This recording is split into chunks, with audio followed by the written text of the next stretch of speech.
Right, I don't know why I'm entering into this topic. It's a minefield, but I am going to do it anyway. I'm going to be talking about why karting has so many classes and why there's nothing anybody really can do about it at the moment. First of all, though, you'll notice over my right shoulder, we've got a different engine today. This is our one of 5 maxed 100cc engines, Formula A. This one was raced, I believe, at the 2006 World Championship, the last World Championship for 100cc karts.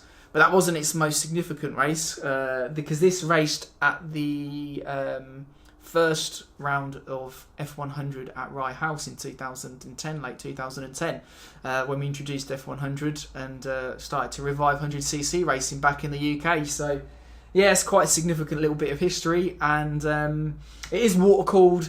I think I soon realised when I started F100 that air-cooled was the way to go. Water's a bit too much of a faff, so yeah, there we go. And thanks to Ollie Scullion, because he recognised that very quickly, and when it came about again, he'd removed water cools from the equation. So yeah, still a great engine though, still really fun. Went over to 20,000 RPM before it ceased, and yeah, nice little engine. Anyway, it's actually quite significant because I had to write regulations and introduced F100 back in 2010 as a new class. So if you're moaning about too many new classes, I've been there. I've actually done it, kind of. So yeah, what we're going to talk about. Too many new classes in karting. Too many classes. It's too complicated. It's a complaint I always hear, especially from folk that don't have a sort of great understanding of how the sport works. Though it's a legitimate complaint, I can understand.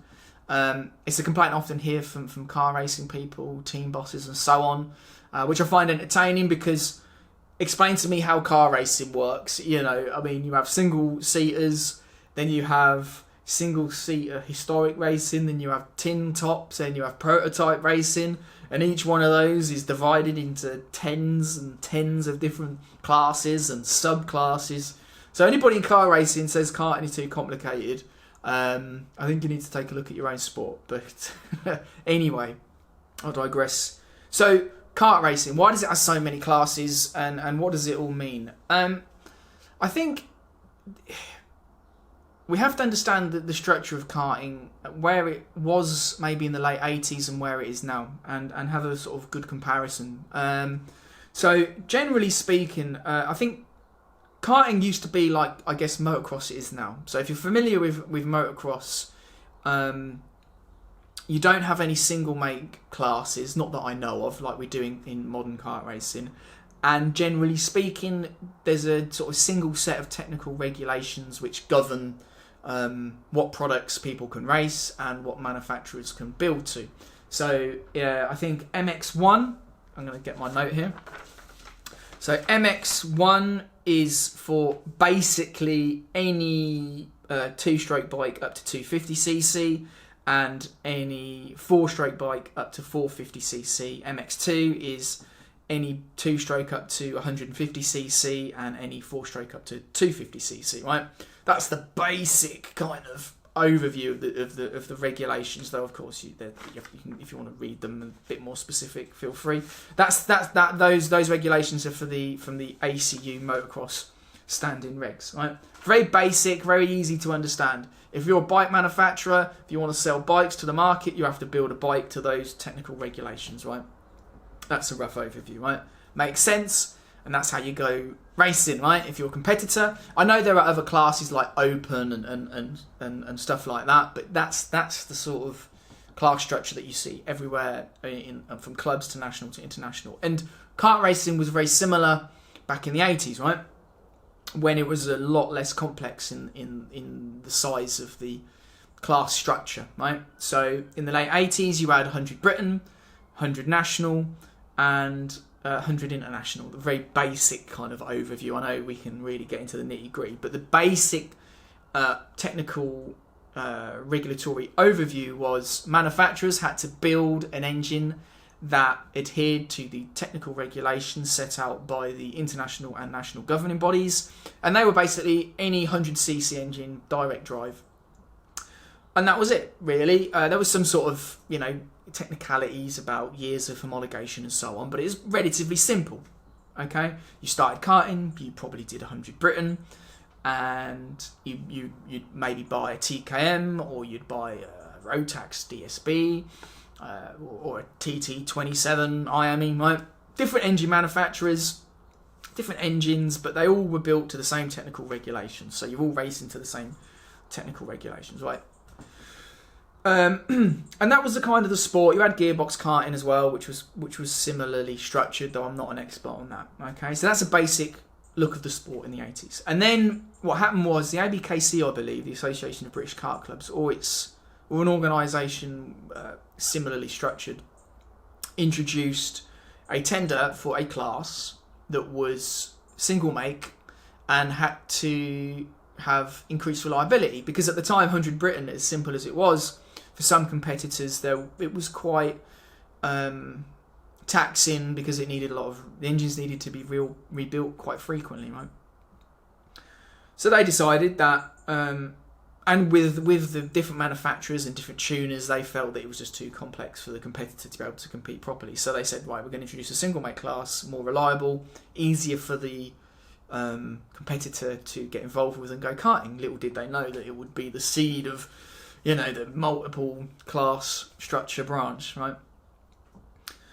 And in the end, I think Talco won the tender, and they introduced what effectively would become Formula TKM. Back then it was called 100 UK, so it's BT82 engine. It was still 100cc, but as a kart driver, you didn't have an array of engines to buy from different manufacturers. You had to buy a TKM BT82, right? And that was your engine to go racing with. It was slower than the hundreds, but it was more reliable, and it took off.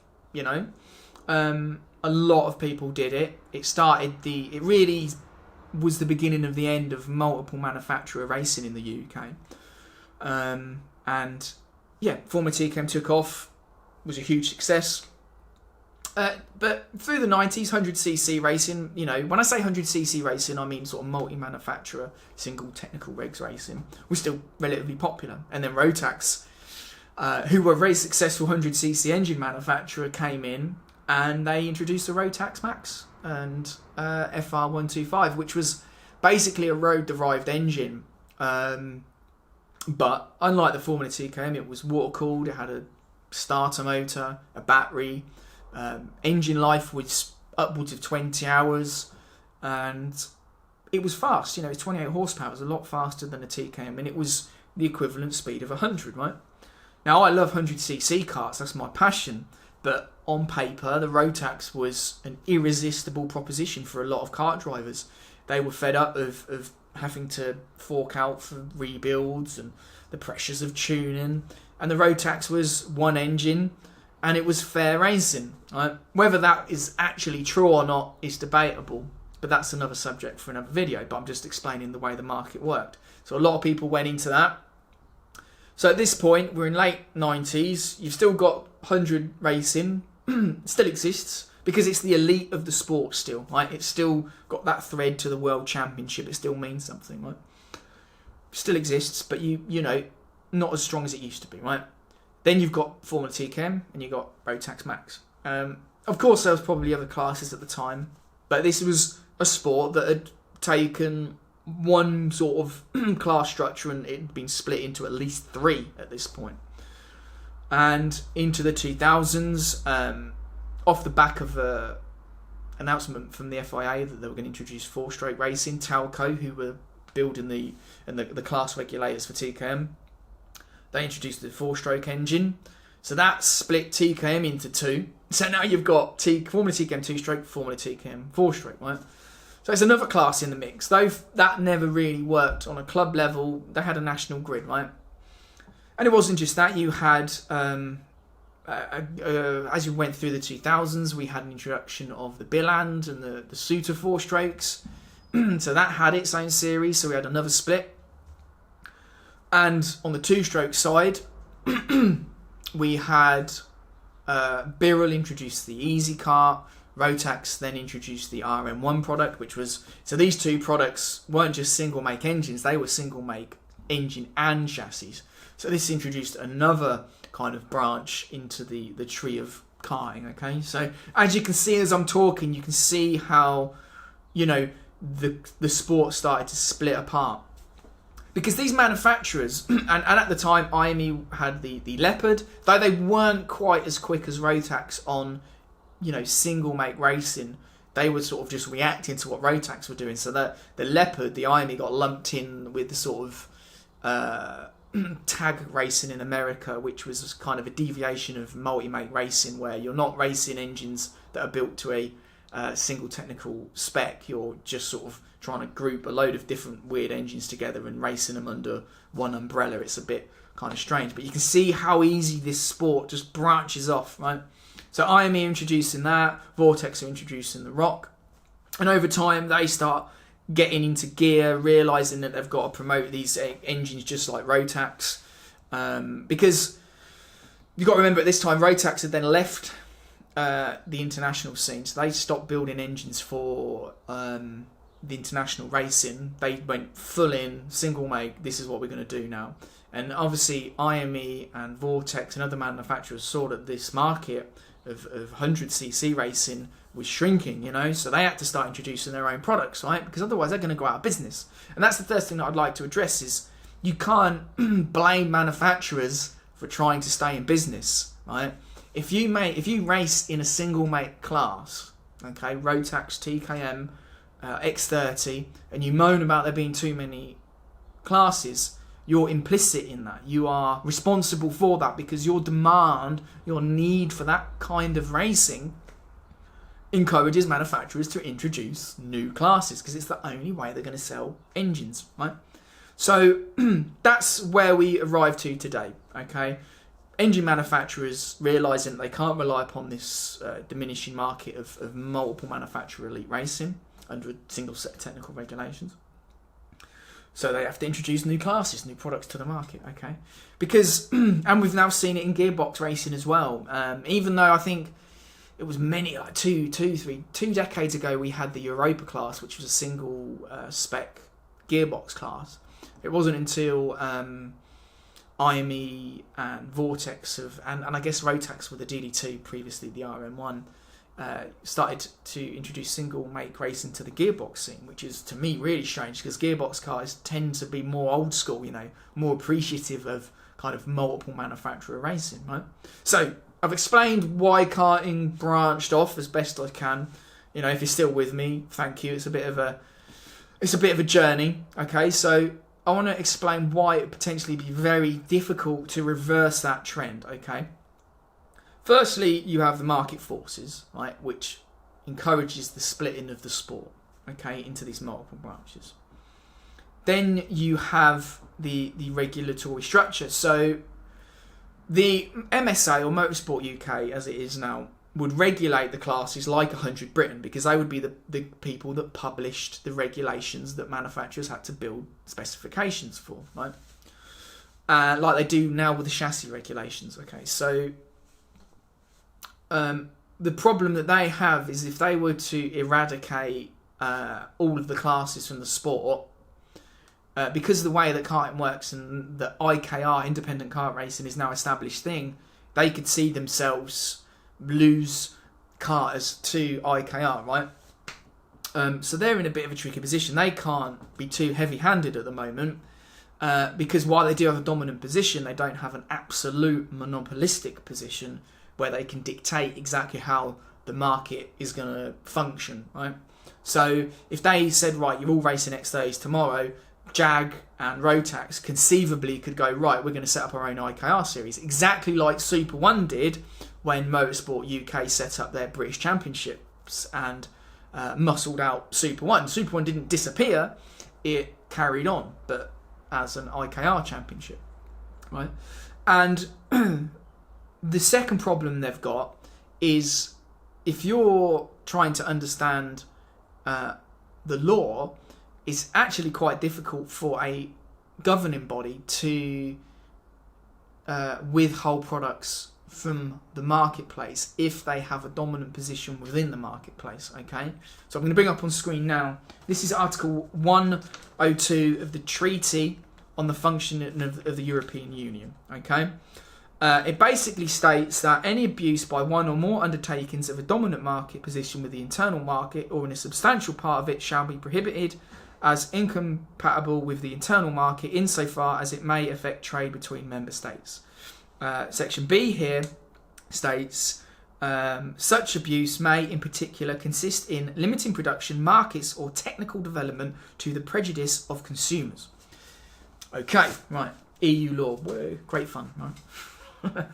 Now, I'm going to assume that the UK, because I'm using the UK as a sort of springboard for this, we're still in the EU and we're going to be probably, once we leave the EU, have similar kind of regulatory laws on monopoly. Maybe we won't, but up until this point, this law has been in place. Now, my interpretation of that is, now I'm not a lawyer, is that if you're a national governing body and you have a dominant market position, especially within a sport like racing where you have multiple manufacturers introducing new products to the market, you'll find yourself in a difficult position if you were to try and regulate that market whereby you're blocking new products. Okay, now that basically means if I was a governing body and I had a dominant position within the market and I said, right, it's all going to be road tax max, right? That's the only class we're going to have.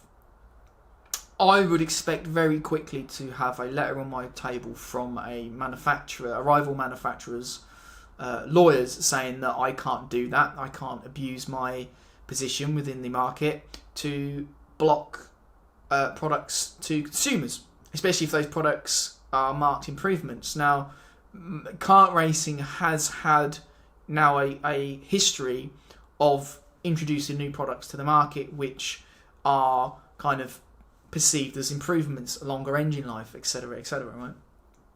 So I believe it would be very difficult for a governing body to reduce the number of classes without finding themselves in some legal questionable position. So this is difficult for people to actually reduce the number of classes. I'm not sure if people really want less classes because we see this expansion of classes partly because of a function of the market, right?